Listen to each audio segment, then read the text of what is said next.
Okay, hello everyone. Hello to all the beautiful people of Sama. Hello Sarthis. I hope you all are doing well.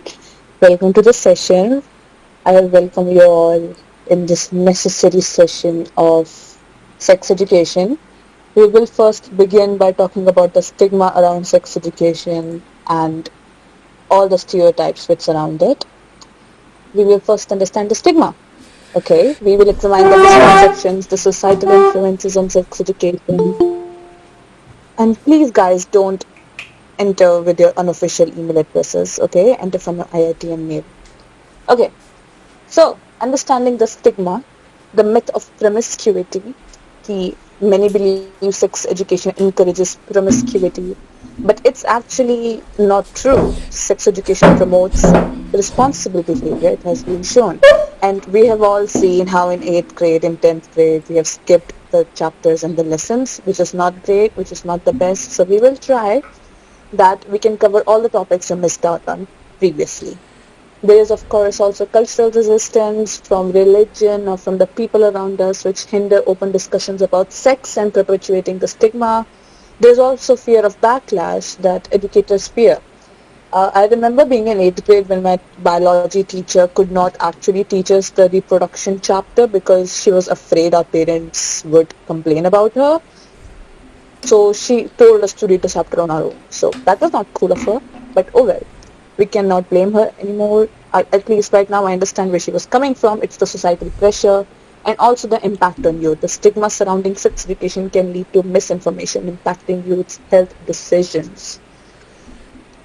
Okay, currently the consequences of insufficient education, it shows that 11.9% of pregnancies in India are unintended, highlighting the critical need for effective sex education to provide essential information on contraceptive use. 6% is the statistics in India. Community-based prevalence study conducted by the Indian Council of Medical Research reported that over 6% of the adult population suffers from an episode of STI or reproductive tract infection or RTI every year. This would translate into about 33 million STI episodes annually. Not a good statistic, I must say. 30% of individuals with unintended pregnancies report experiencing mental health challenges, underscoring with emotional toll related to insufficient education. So, exploring the impact of health education on mental health, it's the lack of education, of course, the unintended pregnancies, the family pressure, expectations from family can exacerbate mental health issues during challenging times, and the cultural norms can impose stress, making it harder for individuals to cope. Then there are the benefits of comprehensive sex education. Evidence shows that reduced STIs and improved mental health through education. Right. So 40% of reduction in STI, 35% of improvement in mental health, and 50% increase in knowledge in these studies was shown. Now, here is a case study of why sex education is actually important. This case study was conducted in California. It was shown that with the launch of the National Sex Education Framework, it was a very comprehensive framework aimed at integrating sex education into school curriculums nationwide. And by 2022, it was successful. California reports a 25% reduction in unintended pregnancies among teens due to improved sex education programs. And later, they introduced mental health workshops. So it was a success. Through this case study, we can completely see. Another case study which happened. Okay, I think we did not mention the Norway's case study. So another case study also happened in Norway, where they began where they added sex education in their curriculums, and it was a success. We did not add it here. I think we took it out. I apologize for that. So, overcoming the barriers, addressing challenges in sex education for better mental health outcomes. So the parental opposition and the lack of resources. So resistance from parents can hinder the implementation of sex education programs, while insufficient resources restrict accessibility. And the stigma and the misconceptions that misunderstandings about sex education contribute to societal stigma, affecting its acceptance and effectiveness. Community involvement and policy changes are very much necessary. Involving the community and advocating for policy changes can help enhance the quality of reach for sex education programs. And mental health implications and the societal attitude is also very much significant. Lack of education can lead to mental health issues. Addressing societal attitudes is crucial for fostering a supportive environment. Open conversations are the key to breaking stigma and building understanding. But also we need to keep in mind the boundaries and the limitations when it comes to a public setting. I get it that we need to communicate openly. We can take the example of yesterday, but there needs to be some boundaries. There needs to be mutual respect when conversing with people. You cannot just go all out. You cannot be honest without kindness. That's just cruelty. Creating a supportive environment is also very much important, fostering open communication, safe spaces for questions, reducing the stigma, promoting inclusivity, that ensuring that all voices, especially the marginalized groups, are included in discussions, developing a curriculum that incorporates mental health considerations related to sex education, and empowering students, equip students with knowledge to make informed choices about their sexual health. This is all important, but it needs to be added to our school education. But since um, fortunately or unfortunately, we do not know. This is not very widely practiced. We are discussing it here. So this was about the stigma around sex education. I saw a huge message I would like to address. There is a paradox in how historical attitudes towards sex and sexuality in India have evolved over time.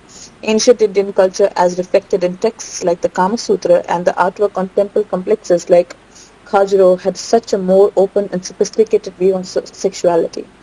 These works treated sexuality as an integral part of life, art, and philosophy, and they approached it without the taboo that exists in many parts of modern society. I agree. I very much agree, Abhishek. More people who would like to share their opinions can feel free to do so in the chat box. And we'll be very happy to see your opinions and thoughts, of course. We will wait for 2 more minutes for the text, if any, of our comments or for feedback and for opinions, and then we will begin with the actual sex education which we need to discuss here in the meet.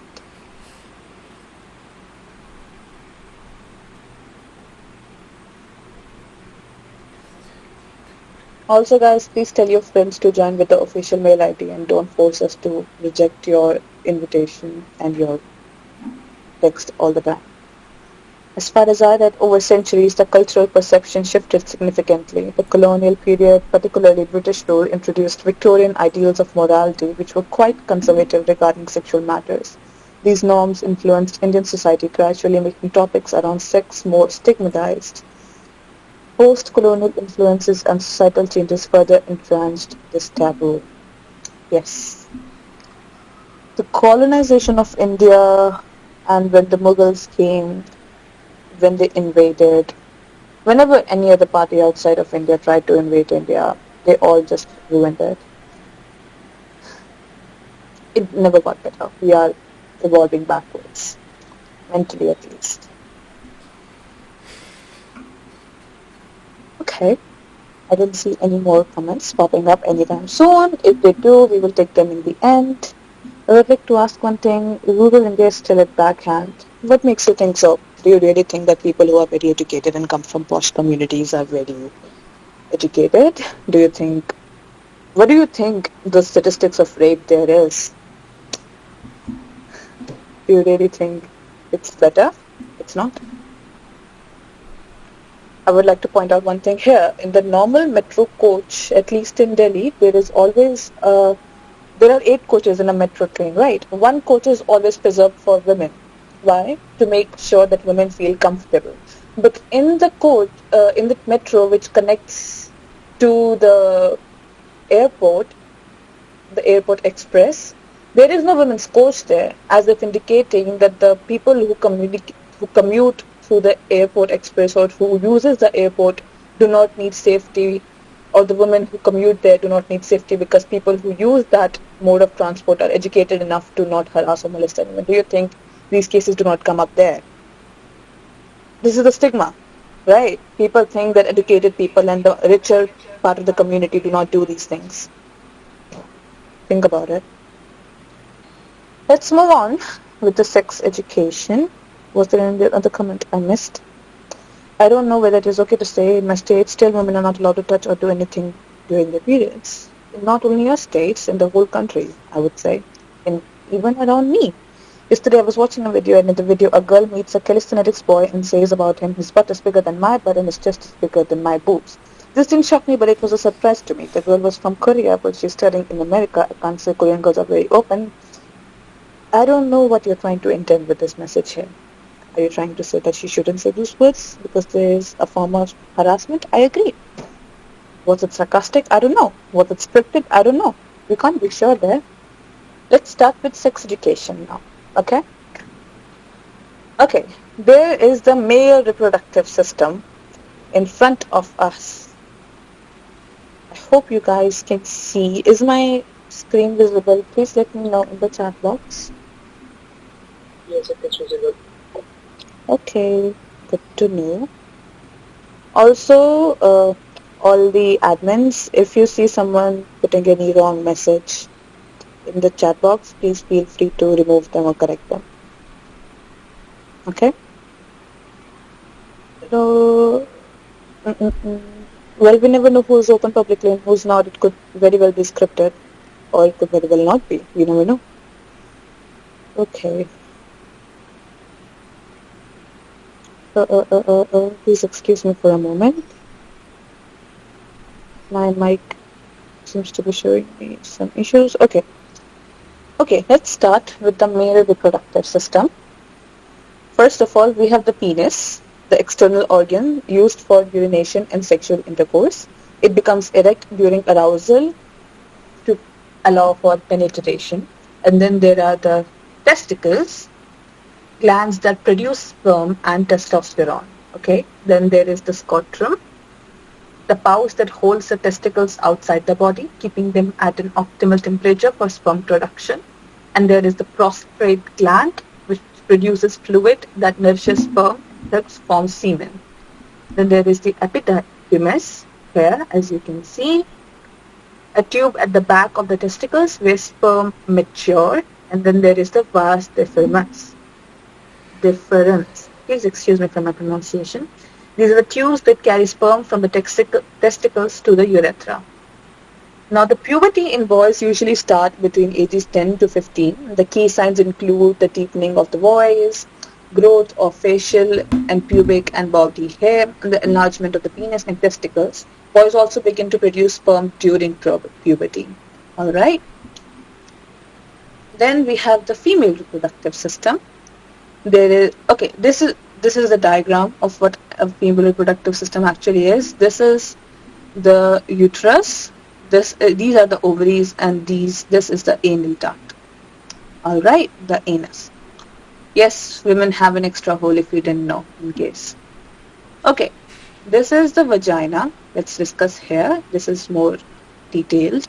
The vagina, the canal leading from the external genitals to the cervix of the uterus, it plays a role in menstruation, intercourse, and childbirth. So the hole in the middle, this is vagina, and the outside is called vagina, not the inside. All right.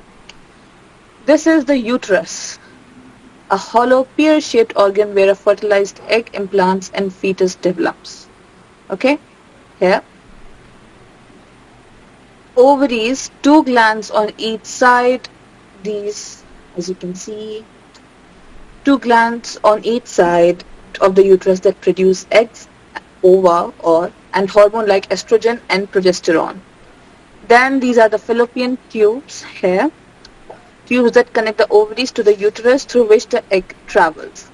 Then this is the cervix, the lower part of the uterus that opens into the vagina. It dilates during childbirth, and it is said that during childbirth it dilates to the size of a literal plate. So you can only imagine how much it dilates to give birth to a baby.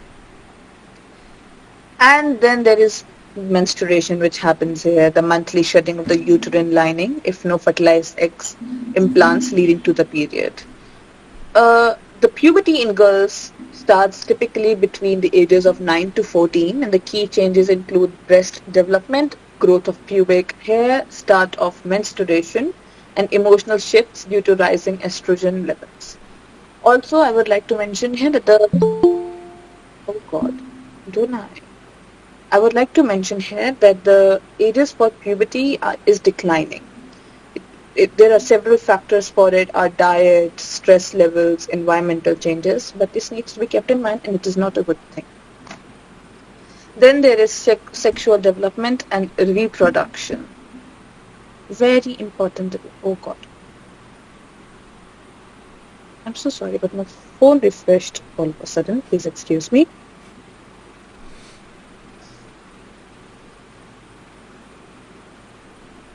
Mm. Any questions till then, or any feedback, any comments, you can always put them up in the chat box. And we will also be discussing about how to have safe sex, in case anyone is not aware and have their knowledge from porn sites, because that is not good. Let's talk about sexual development and reproduction. The fertilization. It occurs when a sperm cell from a male merges with an egg cell from a female. This typically happens in the fallopian tube after ovulation, the release of an egg. If the fertilized egg implants into the uterine lining, pregnancy begins. Now, the early pregnancy, the fertilized egg implants in the uterus, leading to the development of an embryo and eventually a fetus. The prenatal development, the fetus grows and develops over about 40 weeks and in the mother's womb with key milestone in each trimester. So there are 3 trimesters. The first trimester, major organs begin forming. And then the second trimester, the fetus starts to grow more rapidly and the mother may feel movement. So when you hear these things, ki bachcha laat maar raha hai, that's the second trimester. That's about the time it happens. The third trimester is the final trimester when the fetus gains weight and prepares for birth. Okay.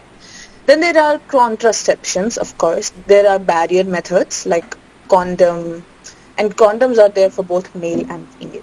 So the thin latex or the polyethylene sheets that prevents sperm from entering the vagina, that's a condom.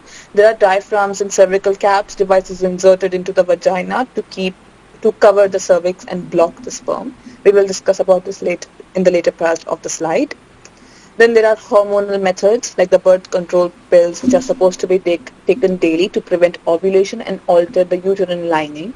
There is intrauterine device, a small T-shaped device that is placed into the uterus by the doctor. Please don't do it yourself. Some release hormones while others use copper to prevent fertilization. And there are implants, so small rods are inserted under the skin that release hormones over several years. There are emergency contraceptions like some pills or devices are used, which you might have heard like Plan B, in case you had unprotected sex, to immediately make sure that there are no chances of pregnancies. And there is, of course, sterilization, hormonal methods like tubal ligation for women and vasectomy for men that prevent eggs or sperms from reaching their respective destination.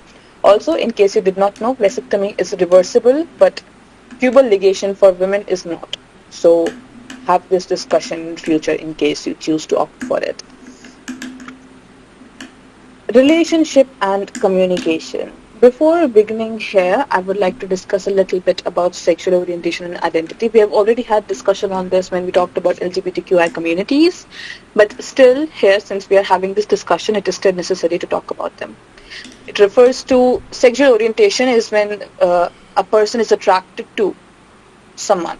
And who is that person? So that is sexual orientation. So the common orientations are heterosexual, when you're attracted to the opposite gender; homosexual, when you're attracted to the same gender, like we call gay for men, lesbian for women; bisexual is when you're attracted to more than one gender; pansexual is when you're attracted to everyone, regardless of gender; and asexual is where there is little or no sexual attraction to others. Then there is gender identity, like cisgender. Cisgender are people whose gender identity aligns with the same sex assigned at birth. Transgender is a gender identity that does not align with sex assigned at birth. So some transgender individuals may transition physically, socially, or both. Is being the keyword here. Okay. What was puberty age a century ago? I don't think we have the data there. The studies for women's menstruation begin in the 90s, so we don't have the data.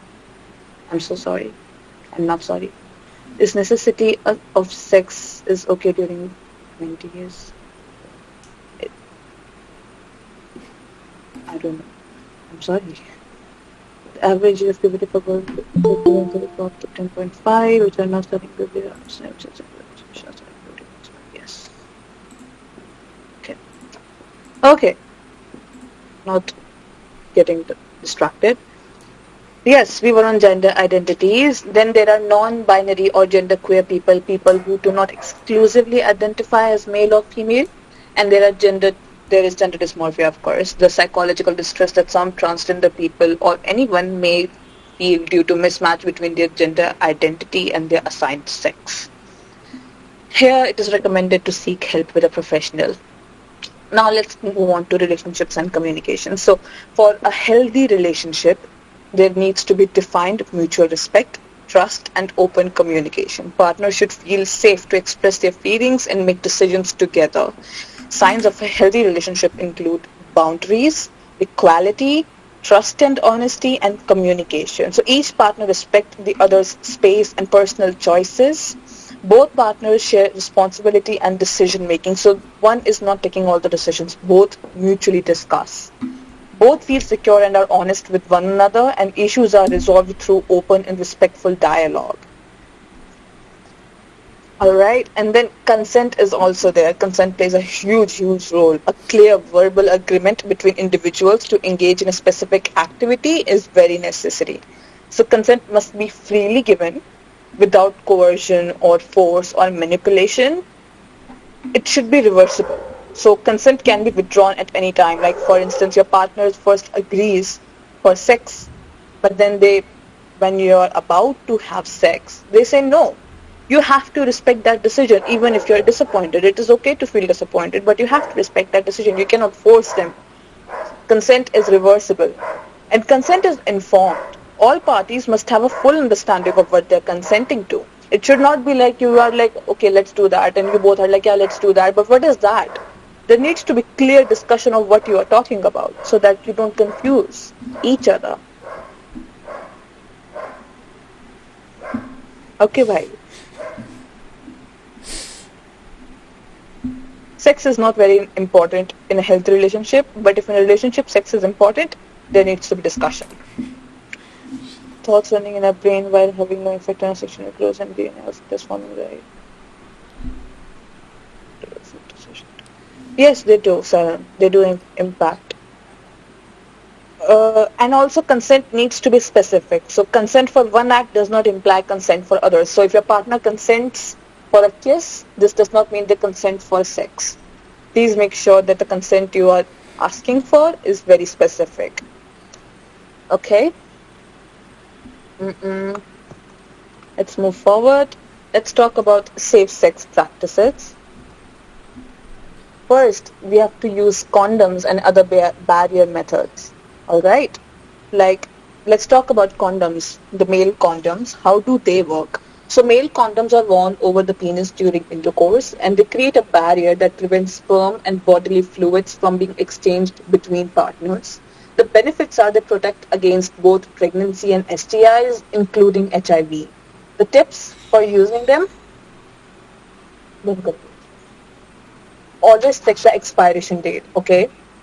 And use water-based or silicone-based lubricants, as oil-based products like lotion or Vaseline can weaken it.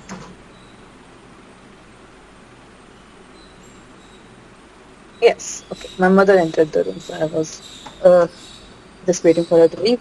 Anyways, ensure that the condom is rolled on properly, leaving space at the tip for semen, because if it's too tight, there are chances it might burst open. And after ejaculation, hold the base of the condom while withdrawing to prevent it from slipping off. Because if it slips, it spills. What was the point anyways?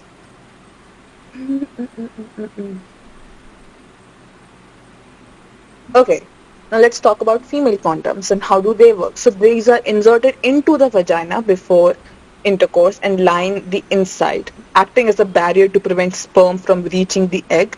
And the benefits here, they offer protection against the pregnancies and STIs. It can be inserted up to 8 hours before sex. Alright, but it is also often recommended for men to use condoms instead of women because Again, you have to insert it inside, and there can be complications while inserting it, and you might miss a spot, and there might be some spilling. There are other barrier methods as well, in case we did not talk about them, like the dental dams.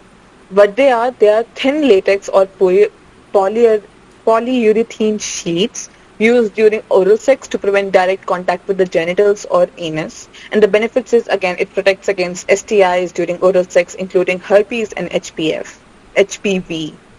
Please excuse me for all the mistakes I'm making. Okay. Diaphragms and cervical caps, which are used in women, and they are like dome-shaped devices like this, and they are inserted into the vagina to cover the cervix and block sperm from entering the uterus. The benefits here are they provide protection against pregnancy, but they do not protect against STIs. This needs to be noted. The cervical caps and the dome-like structure, they do not protect against STIs. It's best to use them with spermicide. Okay? Then there are hormonal contraceptives. Hormonal methods do not protect against STIs, so it's important to note to combine them with condom use for full protection, like the birth control pills that need to be taken daily to prevent ovulation. Injections are there like Depo-Provera, hormonal shots that prevent pregnancy for about 3 months. Then there is a contraceptive patch worn on the skin and replaced weekly. It releases hormones into the bloodstream. Then there is a vaginal ring called for an example is a Nuva ring. It inserted into the vagina and left in place for 3 weeks, releasing hormones to prevent pregnancy again. And then there is intrauterine device, a small device placed in the uterus. There are copper and not copper. There are hormonal and non-hormonal options that prevent pregnancy for up to 3 to 10 years. The non-hormonal option is copper. So it's metal basically, but please don't use iron or anything like that. Of course, use it with the prescriptions of a doctor. It depends on the type. And then there are vaccines and screenings. Now this is important, guys. Please focus here. We do not burst open. There is natural application of inspection. Yes. Okay. Vaccines. There is HPV. What is HPV? The human papillomavirus. Let me repeat this. The human papillomavirus is a common STI that can lead to genital warts and cancer, cervical, anal, and throat. The HPV vaccine is recommended for both boys and girls and usually starts at the age of 11 to 12, but it can be given to adults up to the age of 45. So guys and girls, everyone, please get vaccines. Please get vaccinated for HPV. It does not matter if you're not sexually active. Just get it in case of future emergencies or anything. If you can, get it. Then there is the hepatitis B vaccine. Hepatitis B can spread through sexual contact, and vaccination can protect against this liver infection. So please focus on that.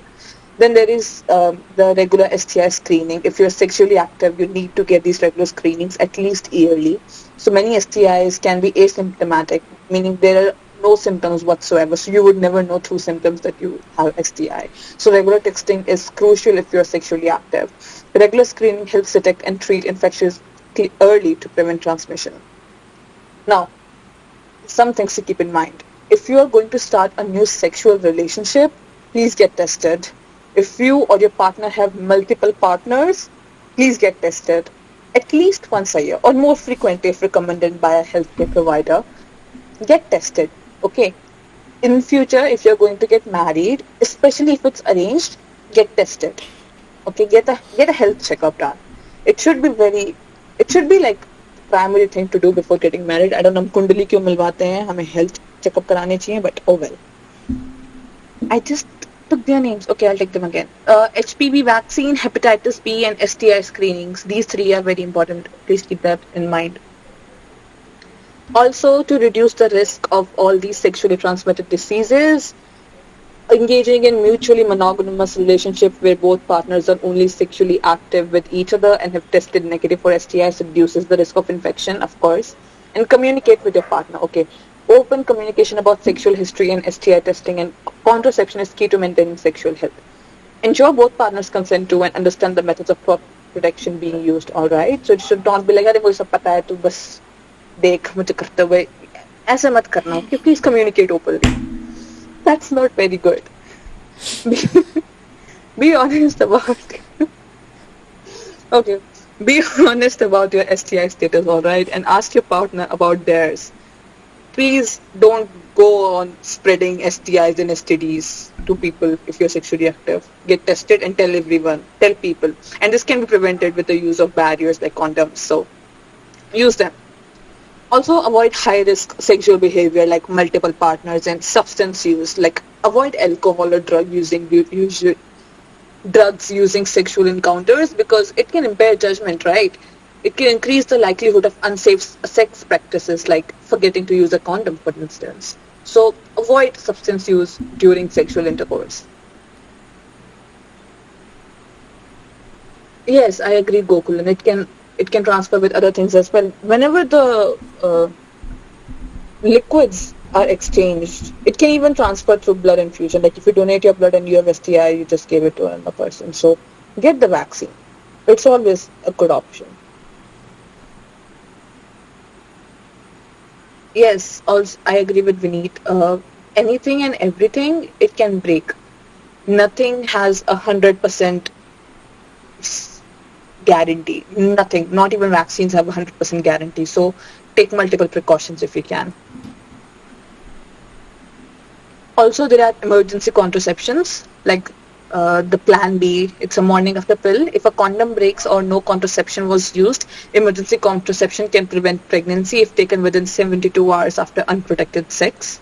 And there is IUD as emergency contraception, like a copper IUD can be inserted by a healthcare provider.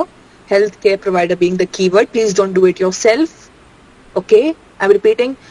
A healthcare provider will insert a copper IUD into the vagina within the 5 days of unprotected sex to prevent pregnancy.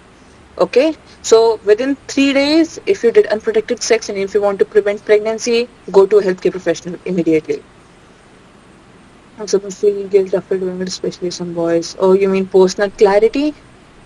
Abhishek? Haha. Okay, we'll talk about it. Don't be dependent on others about having sex because then it becomes non-consensual. Yes. Yes, consent is very important, guys.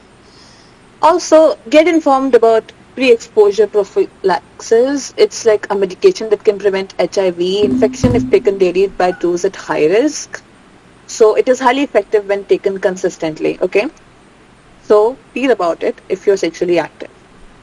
And avoid sharing sex toys. If using sex toys, make sure to clean them thoroughly between users. Even if you are the only one who's using, please clean them thoroughly. And if you share toys with a partner, use a condom on the toy. Okay? Treat it like an actual organ. Please use a condom on the toy to prevent the spread of infections and swap condoms if using the toy in different partners or different body parts. Okay? And know your body. Respect your boundaries, even if people are trying to force you or pressure you into something. Self-awareness is very necessary. Understanding your own body and sexual health can help you recognize symptoms of infections and seek treatment early. And again, consent. Safe sex also involves mutual agreement and comfort. Respect your partner's boundaries and ensure both of you are comfortable with the sexual activities you engage in. Okay? I'm repeating this again and again. These are very, very important points you need to keep in mind. Okay?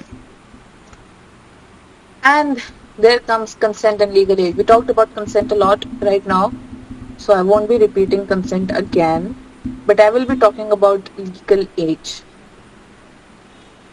So, the legal age at which in India a person can engage in sexual activity is 18. So, before the age of 18, if someone is engaging in sexual activity, yes, it's not consensual. It's not considered consensual and it can be considered rape. Safe raw sex day. No, there are no safe sex days. There are no safe raw sex days. Get a vasectomy if you don't want to get someone pregnant. Having control over things is the only solution for healthy life, and it comes with consistent practice. Yes. Okay. What misconception are you talking about, Sukmal? I didn't get it. Okay, so 18 is the consensual age, the legal age in India. make sure if you are going to engage in a sexual activity with a person who is not 18 yet, is still a minor, they can file a case against you. They can sue you for rape. Please keep that in mind. Sexual harassment and assault. We will talk about this more on 29, the next Sunday. But still talking about this a little bit here since we are on the discussion already. Sexual harassment is unwanted sexual advances, comments or behaviors. It is often seen in workplace or school setting, or it can also happen publicly, honestly. It happens all the time in metros. I'm so sick of it. So please don't do that. Don't harass someone. Even if you mean well, don't do it if someone is getting uncomfortable.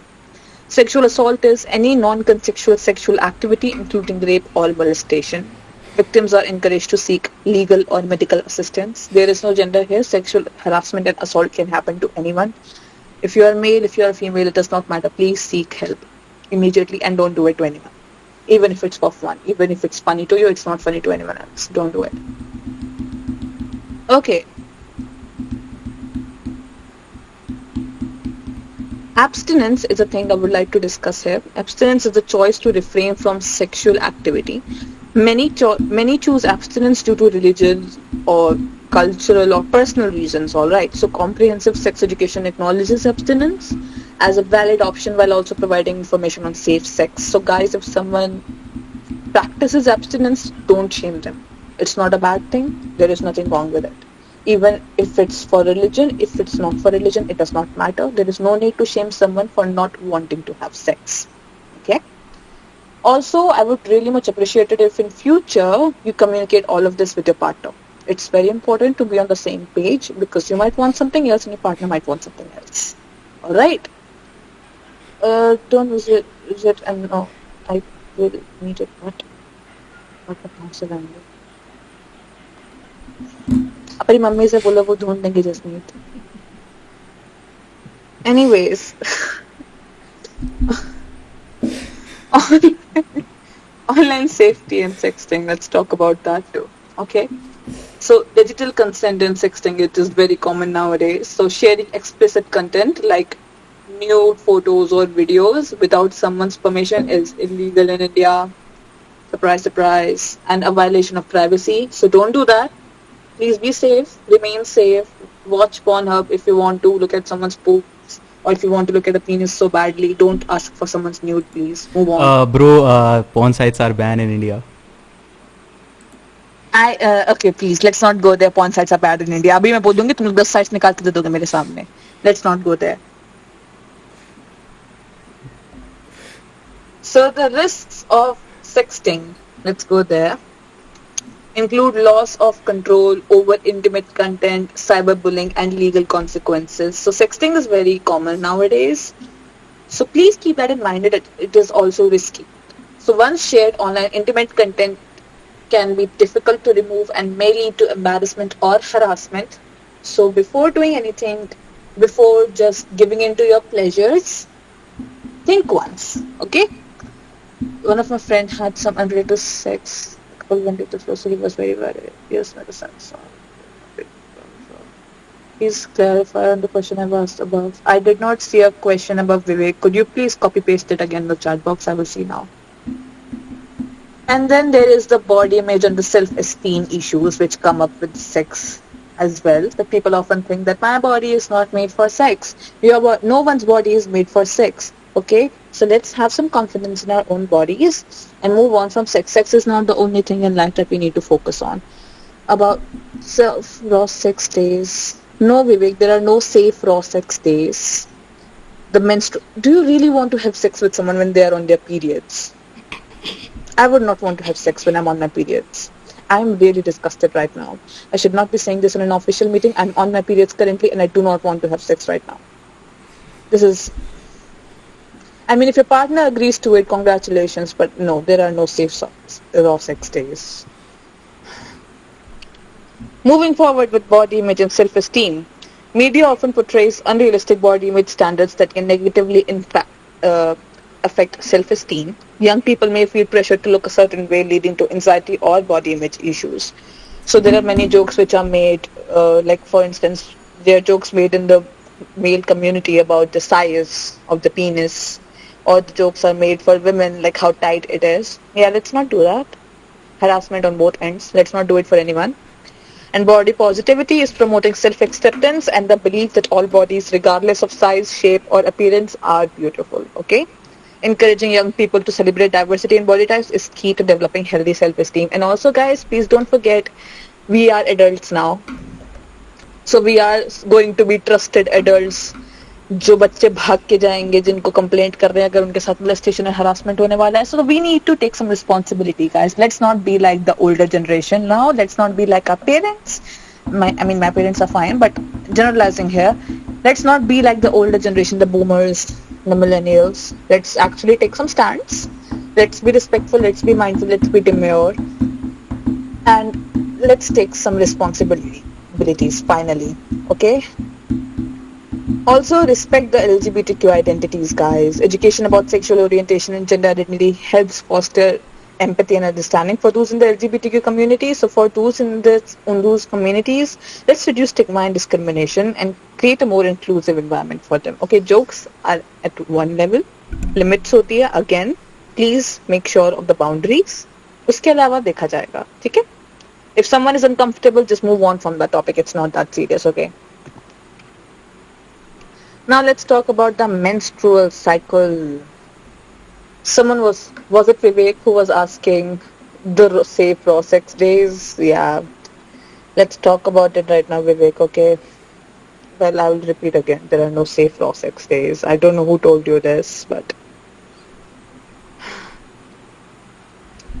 give me a second. Okay. So the menstrual cycle is a monthly process and it happens in the female body. And let's start with the menstruation, the menstrual phase, the day 1 to 5. It can range from 4 days to 7 days, and some have even reported to having it for 9 days. So let's not sound all confused when someone says, oh, it happens 9 days for me. Be like, oh my God, how is that possible? Let's be a little sympathetic and empathetic for them. Okay? And let's not try to put them down. Menstrual phase is the phase where the period occurs. It is the shedding of the uterine lining if no pregnancy has occurred in the previous cycle. So there are levels of estrogen and progesterone and they are very low. So which triggers the shedding. So the estrogen level drops and the testosterone in the female body rises. So this is what triggers the shedding inside the uterine cycle. What are you guys talking about? Okay. There are physical changes as well. Women may experience menstrual bleeding, which usually lasts, again, 4 to even 3 in some cases. 3 to 9 days. There is cramping, bloating, fatigue. These are very common symptoms. Some lose their appetite. Some gain their appetite, in fact. So anything can happen. And let's be respectful there. Let's not try to bring someone down for their natural process. Okay? Then there is the follicular phase, day 7 to day 13. It almost lasts a week. This phase overlaps with the menstrual phase but continues beyond it. So basically the follicular phase, it's happening with the menstrual phase. So it's not really day 7 to day 13, it's day 1 to day 13. Okay? This phase overlaps with the menstrual and it begins on the first day and it lasts until ovulation. So basically follicular and menstruation starts together, but menstruation ends at 7. Follicular continues till the day 14. There are hormonal changes in the follicular phase. The pituitary gland in the brain releases follicle stimulating hormone, which stimulates the ovaries to produce follicles. So follicles are sacs containing immature eggs, the small eggs which help in pregnancies. So typically only one follicle becomes dominant and matures into an egg. So every period, only one egg gets mature enough to come to the lining. The physical changes which can be seen here are the growing of the follicle, which secretes estrogen, which stimulates the thickening of the uterine lining in preparation for a potential pregnancy. And the body prepares for ovulation and cervical mucus and becomes thinner and more slippery to help sperm travel to the egg. Now then there is the ovulation phase. It is around day 14.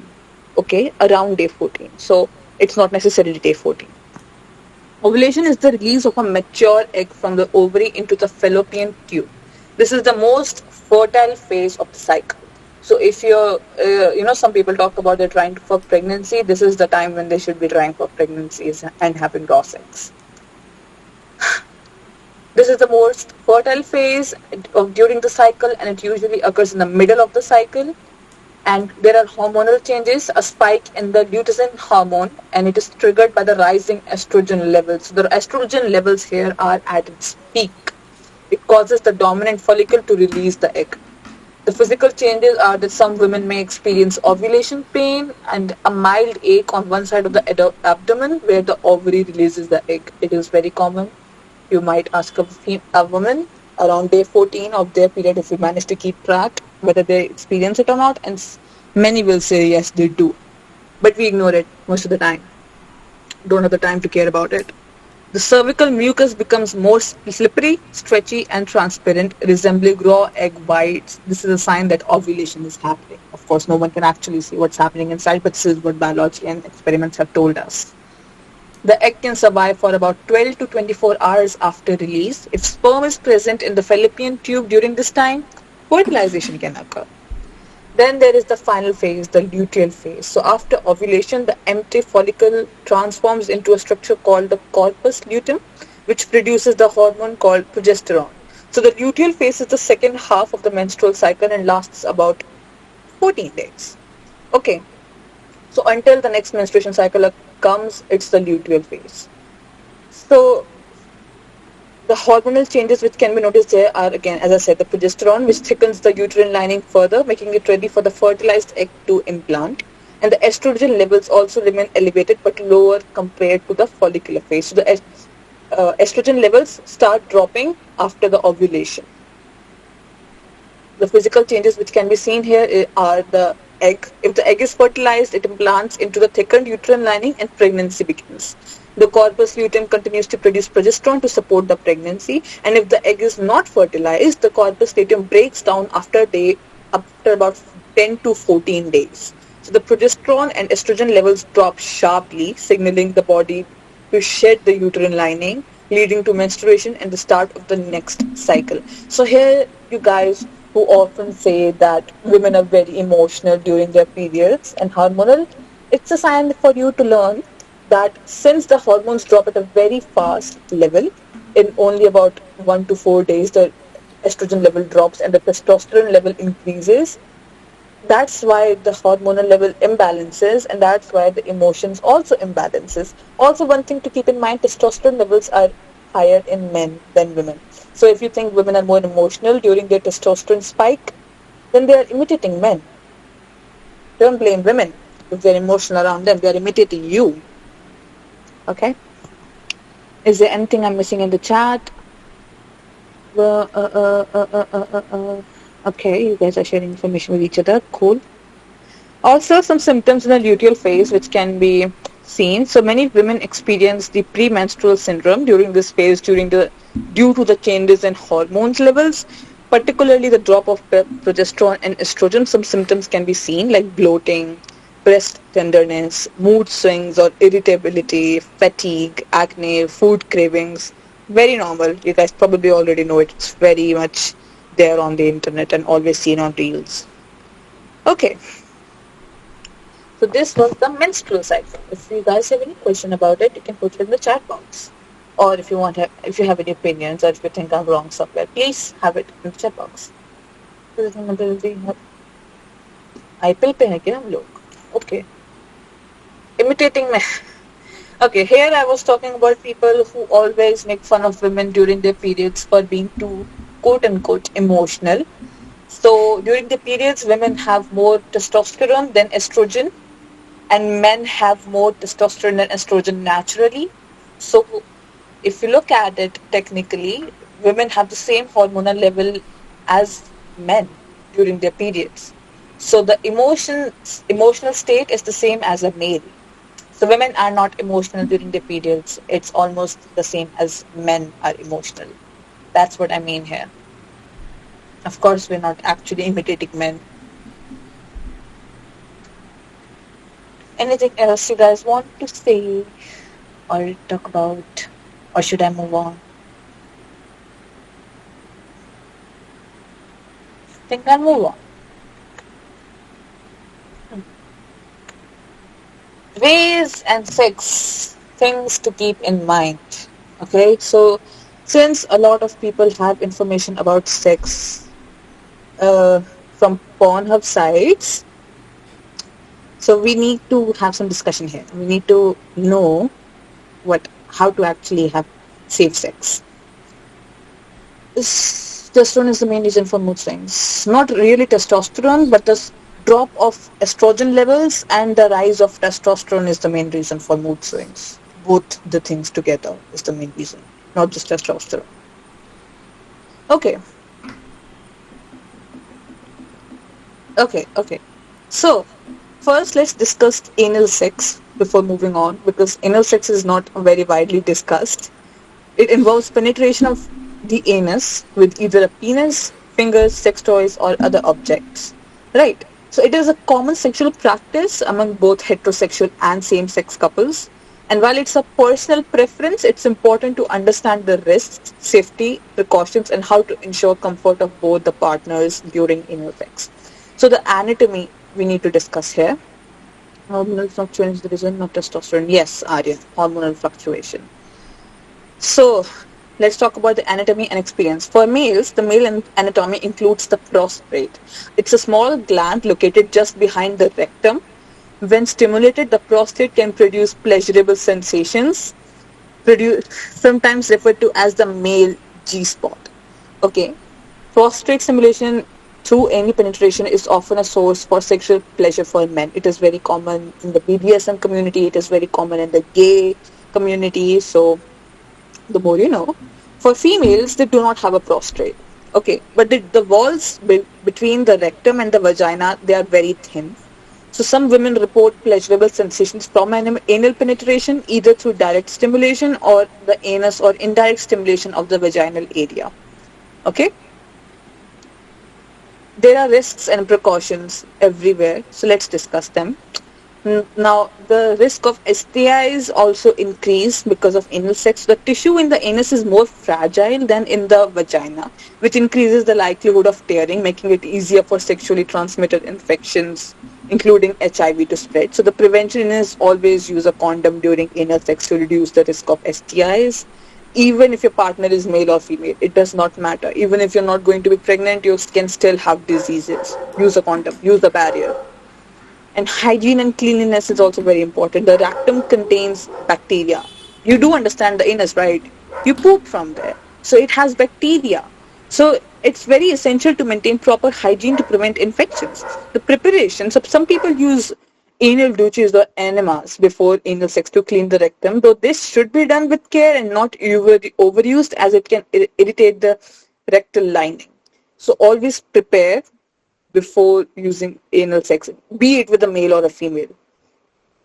Lubrication is also very important. The anus does not produce natural lubrication like the vagina does.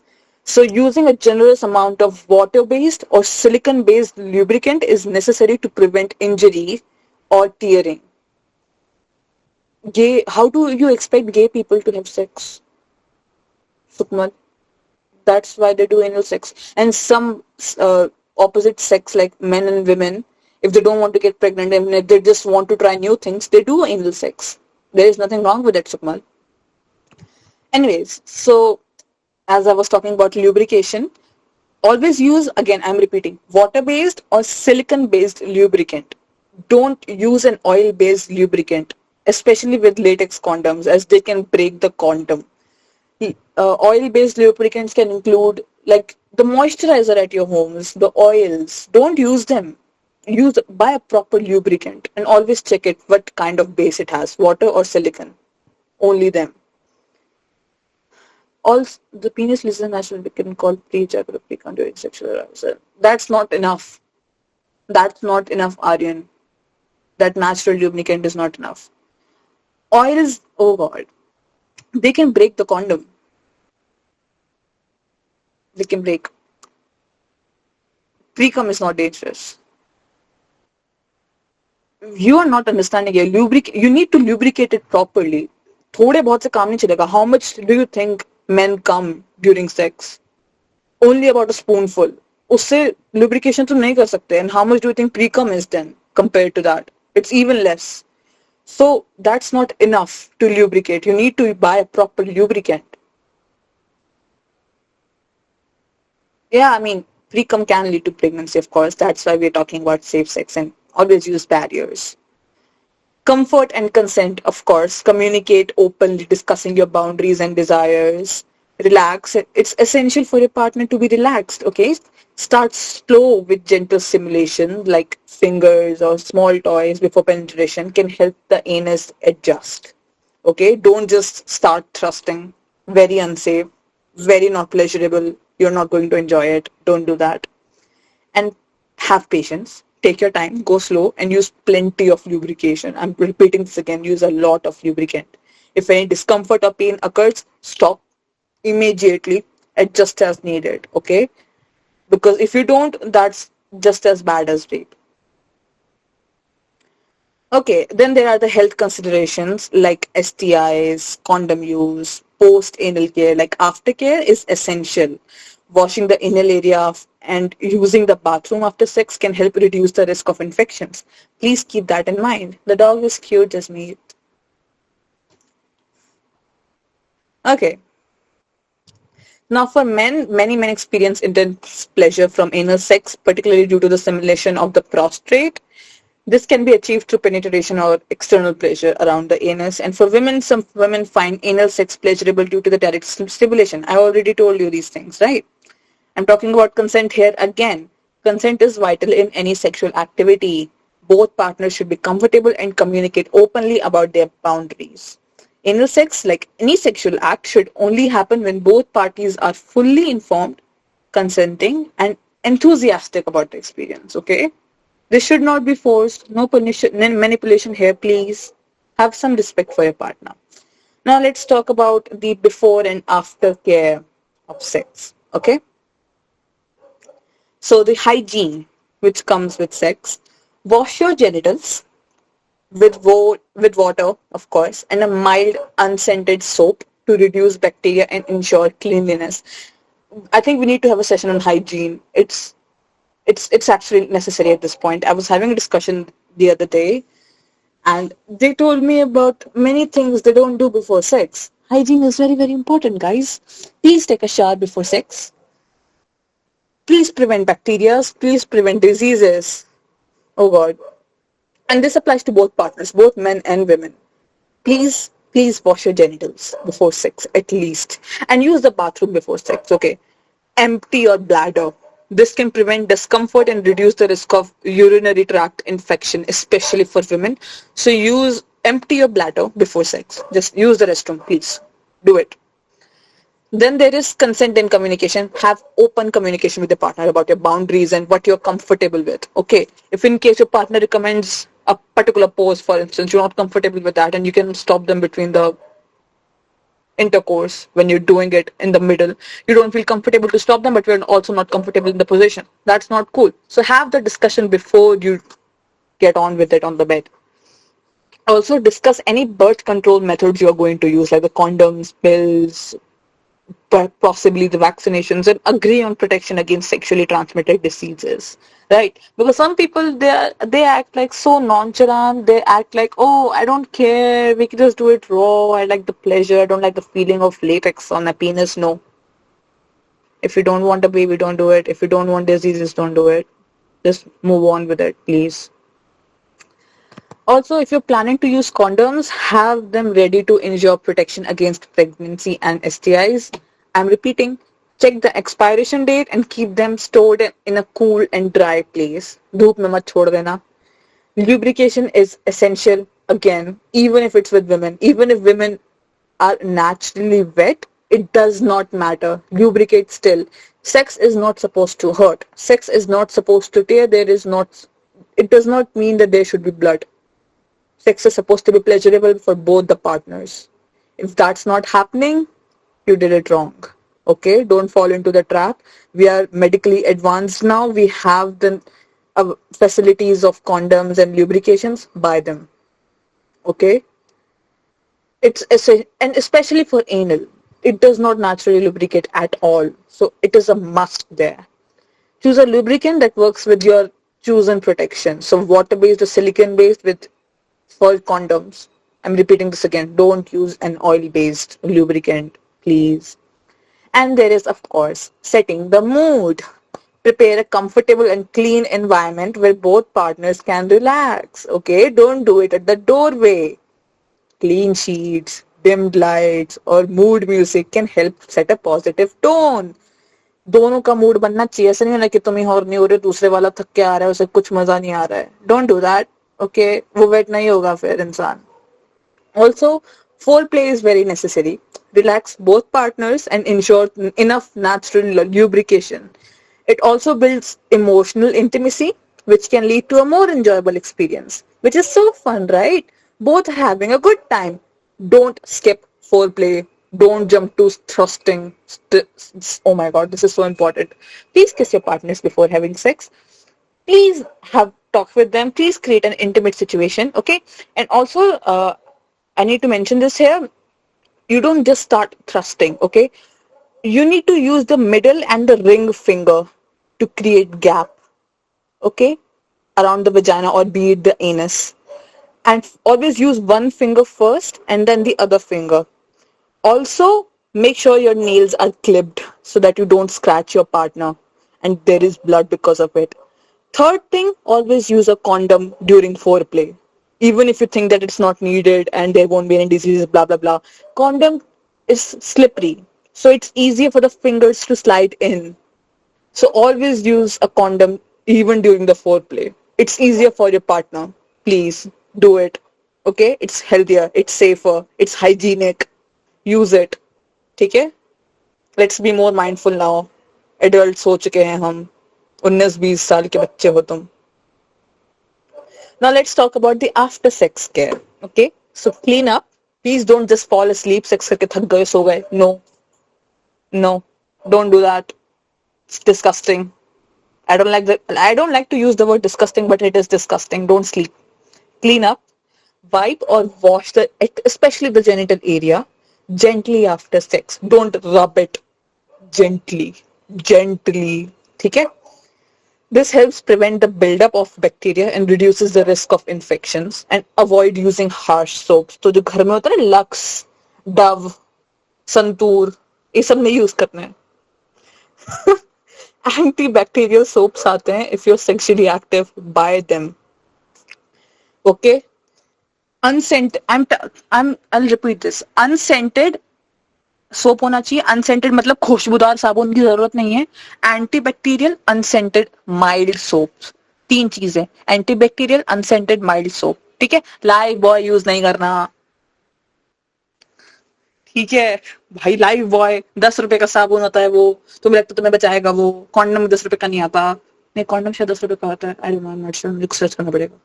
Anyways, no harsh soap guys. ठीक है? Simply rinsing with warm water, like lukewarm water. थोड़े गुनगुने पानी से नहा लो. और mild unscented soap से भी नहा लोगे, that is still sufficient. ठीक है? भाई हॉस्पिटल में you can find a condom for free, so that's even better. Johnson तो बिल्कुल यूज नहीं करना. It's always scented. It's mild, but it is scented, so it's not antibacterial. Okay? Again, another point to keep in mind after sex is urinate. Empty your bladder. Again, for both men and women, it's recommended to urinate after sex to flush out any bacteria that might have entered the urethra during intercourse. Okay? This is especially important for women to reduce the risk of UTIs. So in case your partner is refusing to use the restroom, force them, I don't care, lock them in the restroom or something. It's important. Okay? And then there is condom disposal. Yes, weekly and hygiene wash. It's good.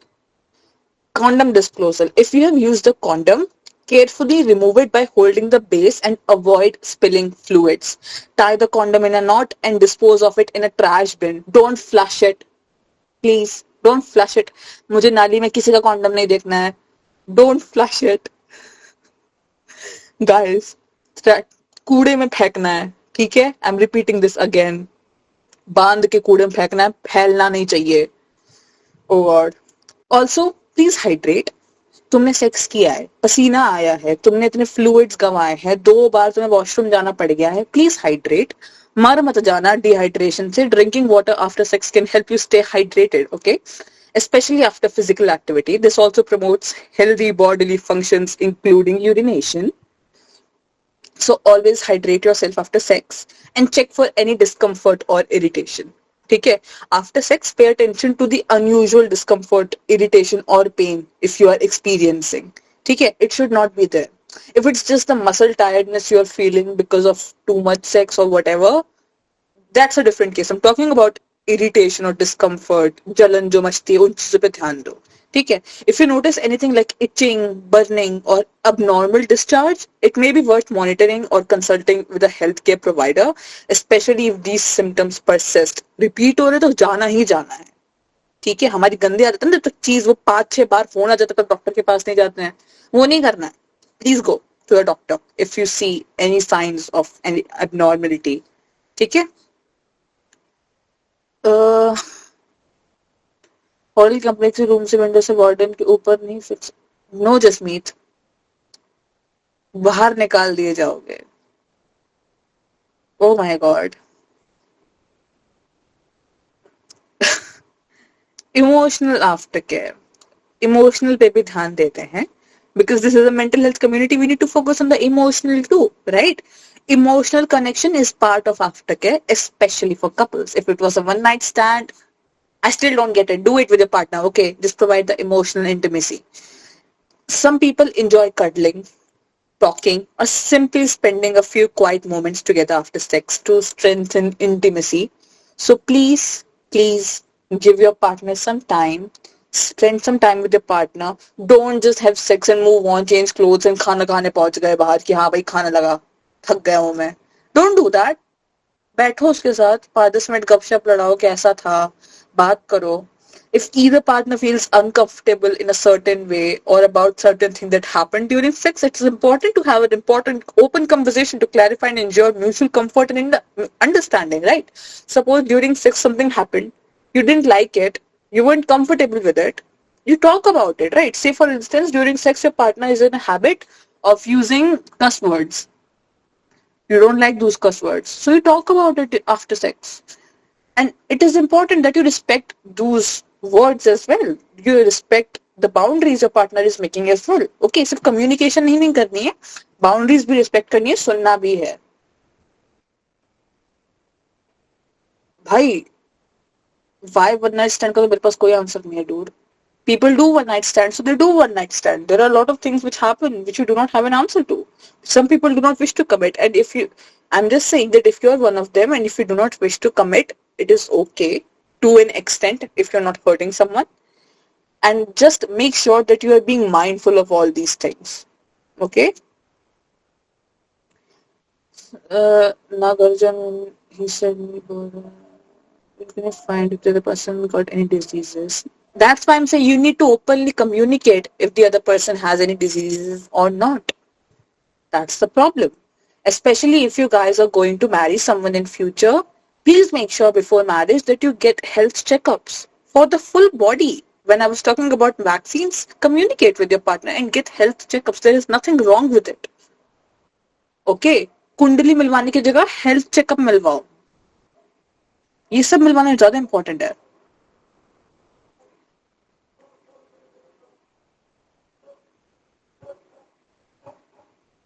One night stand में भी you have to talk with the partner.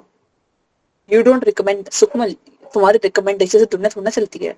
वही बात आ जाती है ना. If you don't recommend, don't do it. तुम्हें कौन force कर रहा है भाई? हम लोग जनरल बात कर रहे हैं. By health checkup, I mean the STI screenings, vaccinated if your partner has HIV, STI, STDs, etc. So get a health checkup. It's very important if you are sexually active to be checked that you do not have any sexually transmitted diseases. Okay? And also please get the vaccines like the hepatitis B I talked about and everything. Get the vaccines. Take care. It's good for everyone. Just get the vaccine, I swear to God. And then there is post-sex hygiene. For women, Avoid douching. Douching is using any perfume products in the vagina, as that can disrupt the natural pH balance and lead to infections. So don't do it. And change into clean and breathable underwear like cotton to allow your genitals to breathe and reduce moisture, which can promote yeast infections. Men should also know, तुम्हारी future में wife होगी, girlfriend होगी, तो पता होना चाहिए भाई. उसको ना पता तो मुझे कैसे बताओगे?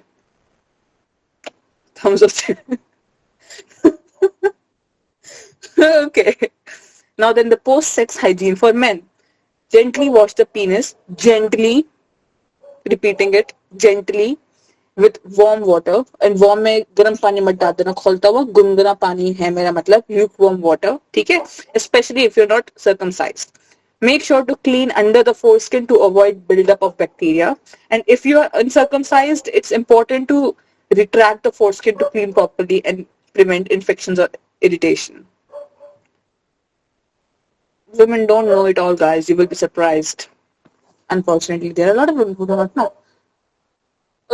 Okay. So, other considerations, I'm again repeating, sexual health checkups, please have them. Birth control and emergency contraception, please keep them in mind. Monitor for any symptoms which you might experience or you which might notice, and replenish the energy. Okay? इन चीजों का ध्यान में रखते हुए तभी sex को करें. ठीक है? Is night dreaming? Night dreaming is natural. Daydreaming is also very natural. If it's maladaptive daydreaming, it's not natural. Please consult a health professional. Thank you. Next is the time for Q&A. If you guys have any questions, please feel free to shoot them now.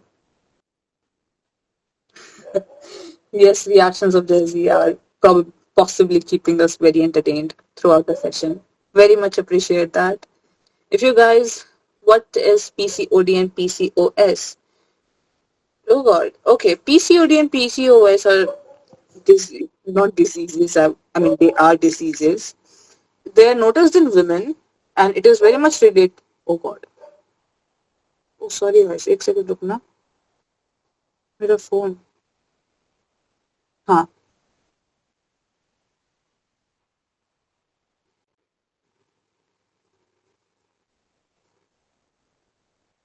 मेरा phone को क्या हो रहा है?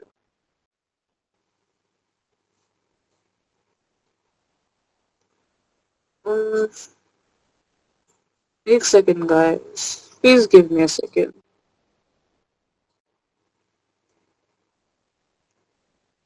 Asking masturbation is bad for health, but no, masturbation is not bad for health.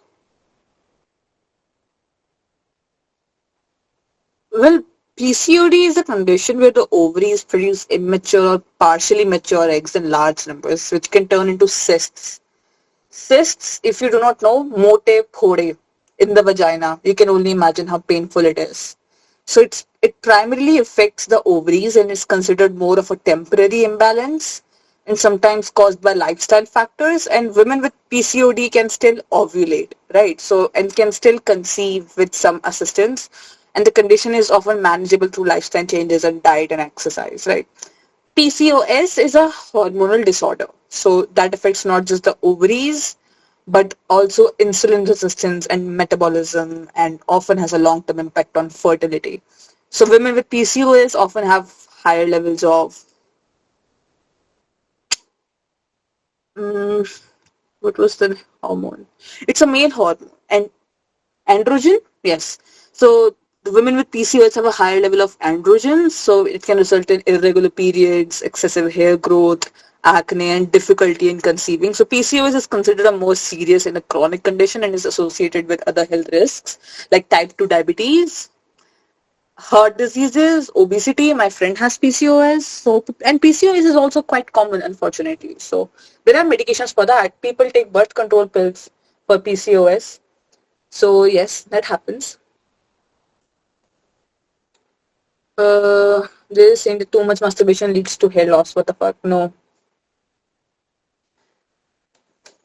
Yes, excess of anything is bad. Of course, completely agree with that.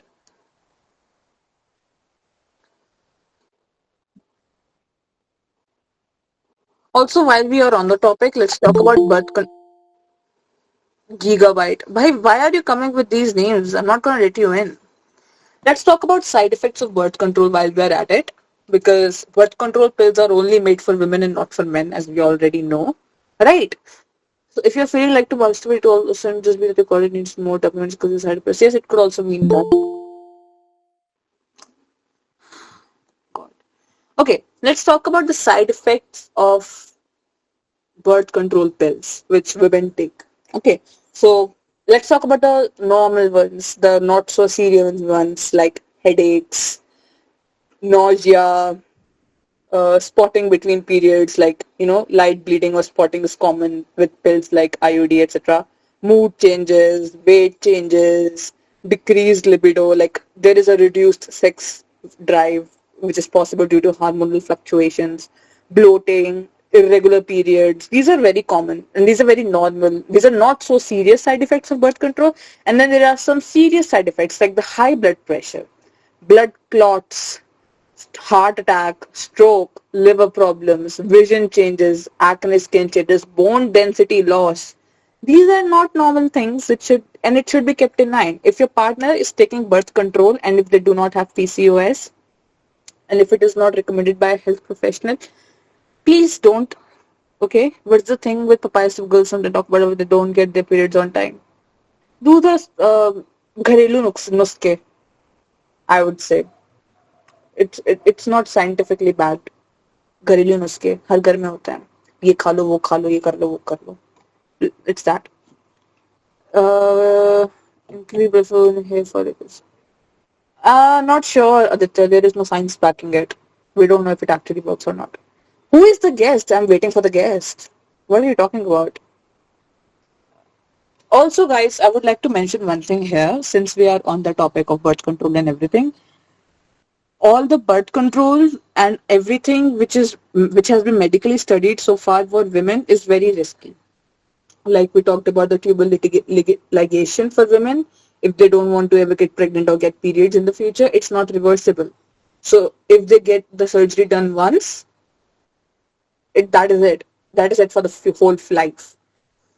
If they take birth control pills, I just told you all the serious implications of it, like high blood pressure, blood clots, heart attack, liver problems, vision changes. And you might think these are just for the sake of it, but there are even more. Like the side effects of birth control pills, when it was being studied on men, they said that the implications were too much, so they stopped making it for men. But then they made it for women, even though the implications are same. Patriarchy, the more you know, right? Also, it was only until recently that they started researching on women's bodies. So all the researches and experiments which were held, it was usually held on men. So many of the research studies which we consult still are not updated. So a lot of them could be very much wrong. So always try to keep yourself updated in the future. Keep that in mind. And another thing which I wanted to talk about is in future, if you and your partner don't want to have kids, instead of forcing your wife to get tubal ligation or to be on birth control, etc., get a vasectomy. It's a 15-minute surgery and it is reversible. Okay? It is much more safer than the things women have to go through, because medical advancement has been very much better for men than for women. I'm not trying to protect women here. I'm just telling you that there is a benefit here. You can get it reversed. Also, vasectomy needs to be done twice if you're doing it. So you do vasectomy once, and then after a year, you need to get a checkup again whether the vasectomy was done properly or not, because sometimes the tubes can get untied themselves. Okay, so this is to be kept in mind if you are going to go for vasectomy or if you are going to search about vasectomy. It needs to be treated twice. One is the surgery and the other is after a year. What are you talking about in the charts? I see so many emojis. I don't know. Anyways, any other questions or any other comments you guys want to talk about, or if you want to say, if you want to have any opinions on, if you think I'm wrong somewhere, please tell me. There are same symptoms of puberty blockers and hormone therapy, bone density issues and so, but still it is being done. Yes, Abhishek, I agree. वही है ना, I think it was only until 2023 that they started using actual blood for pads for women. So all these years they were using water or some other other liquid. No, Aryan. I'm talking about women right now. What do you mean? Why would I only discuss for men?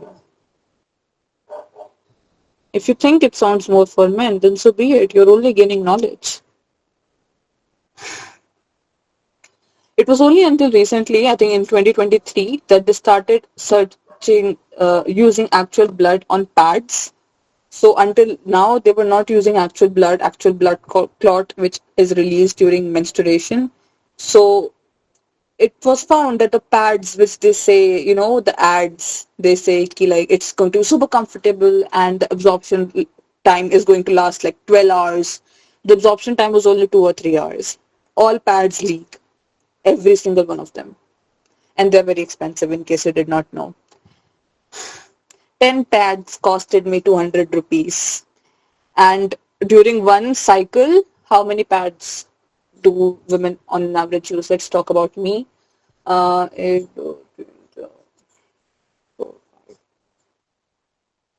about 12 to 14 pads in one cycle. So per month, 200 to 400 rupees you are spending on pads and heavy taxes.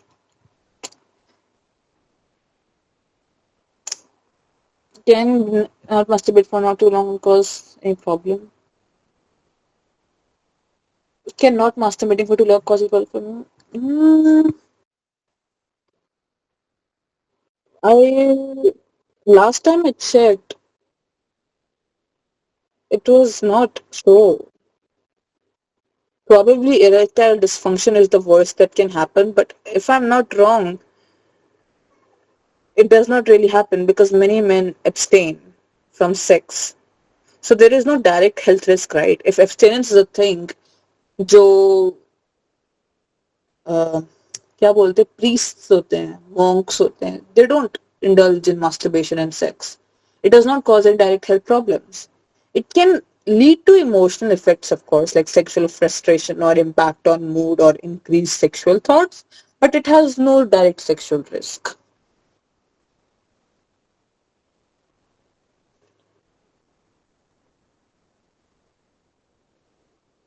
Thank you, Dheeraj. Anything else which you guys want to say? Now women is asking a question. That's what he means. This seems like a men focused on session. Are women even in the meeting? That's the main question. I don't see a single woman. Excuse me? What? भाई meeting में कोई औरत है ही नहीं तो सवाल कैसे पूछेगी? Masturbation, sex helps in managing stress. It wasn't our intention. It wasn't our intention to make keep it men focused. Monks don't get stressed, do they? I mean, they have meditation, they have their lifestyle, they have their environment. And who knows? We are not monks. We never lived with monks. We only know what we read about them or what we see about them.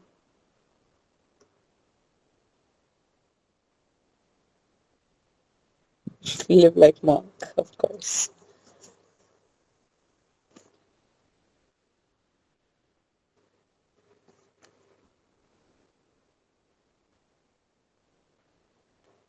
Who was that who asked about IPIL?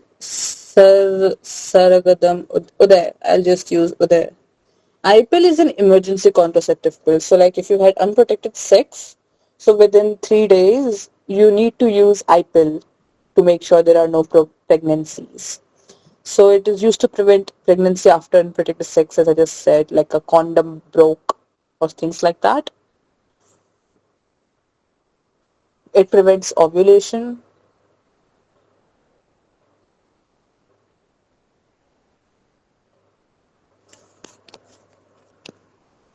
Keep sex in control. I mean, you need to keep everything in control. Is it's better to take iPad rather than risking it by not taking it?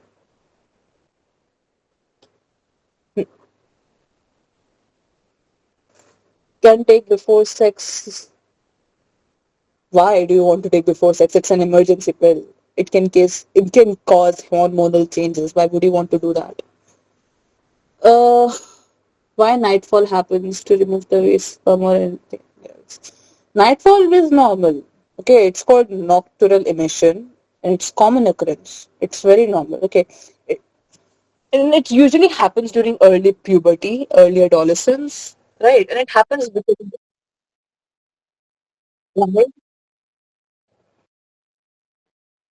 I mean, it's not a great thing to have, but it's still not a direct health cause.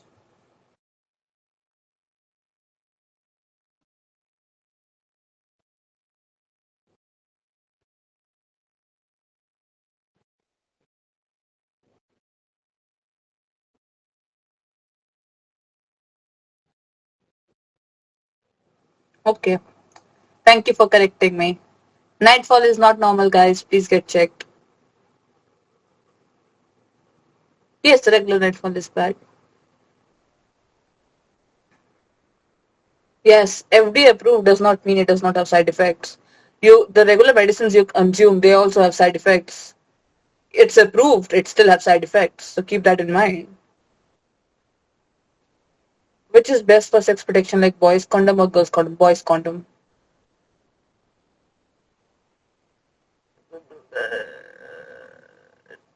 Frequent nightfall is bad, yes. Anything else, guys, or should we end the meet? Jazzy, you can stop the recording now. Thank you for joining the session, guys. If you want to ask something else, go ahead. If not, we can end the session. I hope it was fruitful.